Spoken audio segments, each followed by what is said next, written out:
Hi everyone, in this video I will show you how to connect Microsoft Excel to Miro. So first, go to the website of zapier.com and here simply sign in. After that, you will be directed here. On here on the left side, you can see the create button. Simply click on it and click on Zaps.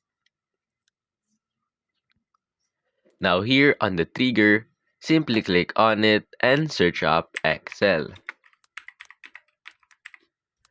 Click on this Microsoft Excel and let's choose an event or trigger event. For example, I will choose new row. So the so so it will happen if you make a new row. Now you have to sign in your Microsoft account here. Next is let's put in Miro. Click on this and choose an action event on what will it do to copy board, create card, or API request.